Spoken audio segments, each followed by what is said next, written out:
une étoffe, du fil, et te voilà vêtu. Kimono au Japon, sari en Inde, boubou en Afrique. Ta culture t'habille. Un vêtement parle de ton origine et des traditions de ta société. Il est adapté aux conditions climatiques de ton pays. L'anorak, par exemple, est à l'origine un vêtement traditionnel. Les Inuits l'utilisent pour se protéger du froid. Mais un vêtement accompagne et traduit également l'évolution d'une époque.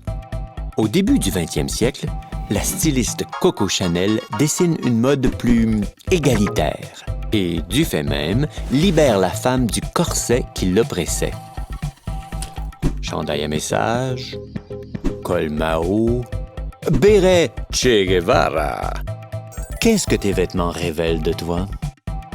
En Amérique du Nord, le vêtement incontournable est le jean. On dit que chaque garde-robe en comporterait en moyenne 5.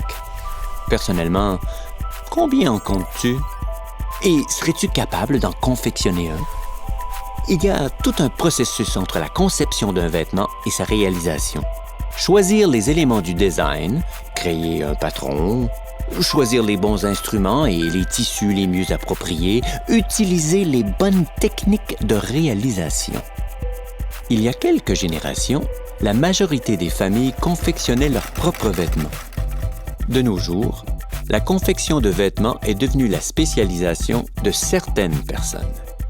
De plus, ces artistes créateurs font confectionner leurs créations dans certains pays, comme la Turquie, la Chine ou le Bangladesh. Ceci permet de minimiser le coût de revient, puisque les ouvriers y sont payés jusqu'à 30 fois moins cher que dans les pays industrialisés. De tels salaires suffisent-ils à assurer la subsistance de ces travailleurs du textile?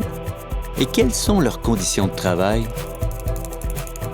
Sensible à cela, l'industrie de la mode tend progressivement vers des choix plus éthiques et plus environnementaux dans ses procédures et techniques. Le développement de fibres synthétiques de plus en plus spécialisées permet de répondre encore mieux aux exigences de notre consommation.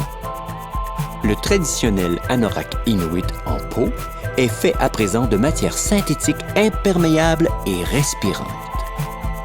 Cependant, certaines matières font controverse. Les fibres nanotechnologiques contribuent-elles à préserver l'environnement ou à le dégrader? Chimiste textile, illustratrice ou illustrateur, patronnière ou patronnier, styliste. Les carrières de l'habillement ne manquent pas. La mode est un art du changement. Quelle sera ta contribution?